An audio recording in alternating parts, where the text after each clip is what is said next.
صوبہ بلوچستان اگر دیکھا جائے تو آج کل اسپورٹس مینوں کا صوبہ بنتے جا رہا ہے۔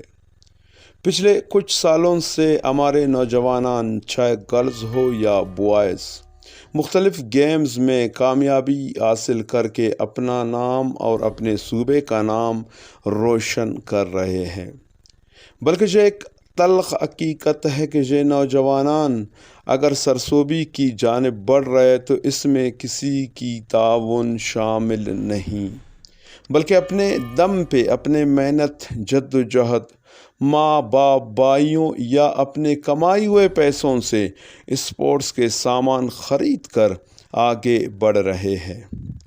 اگر میں یہاں پر بلوچستان اولمپکس کی بات کروں تو اس کی کارکردگی 0/0 سے بھی کم ہے، کیونکہ وہاں پر ایک قبضہ گیری کا ماحول ہے۔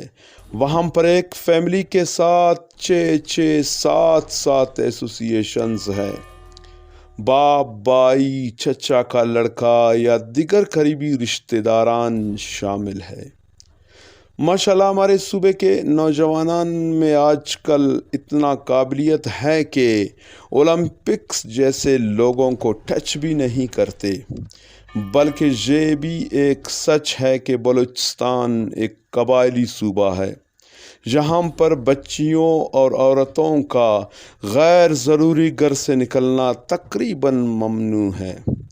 اس کے بعد آج کل کچھ پڑھے لکھے والدین میں یہ شعور آ چکا ہے کہ لڑکا ہو یا لڑکی دونوں میں کوئی فرق نہیں کرتے ہیں،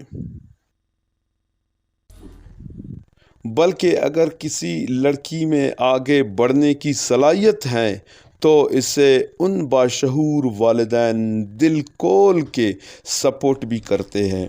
تو اس طرح کے اونچے سوچ بچار رکھنے والدین کے بدولت ہمارا صوبہ بلوچستان کے اکثر گرلز دوسرے صوبوں میں جا کر اپنے سرسوبی کی پنجہ گاڑ رہے ہیں۔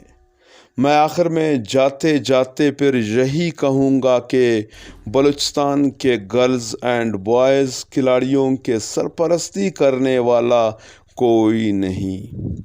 اگر کوئی تعاون کرنے والا ہو جائے پھر دیکھو انٹرنیشنل سطح پر یہ لوگ کامیاب ہو کے نہیں لوٹے، پھر بتانا۔ انشاءاللہ العزیز آنے والے ہفتہ اسپورٹس کی دنیا سے ہم آپ لوگوں کو بتائیں گے کہ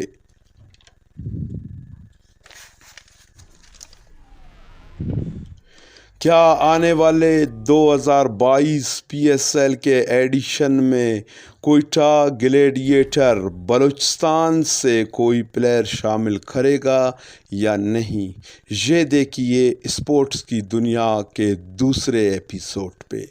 شکریہ۔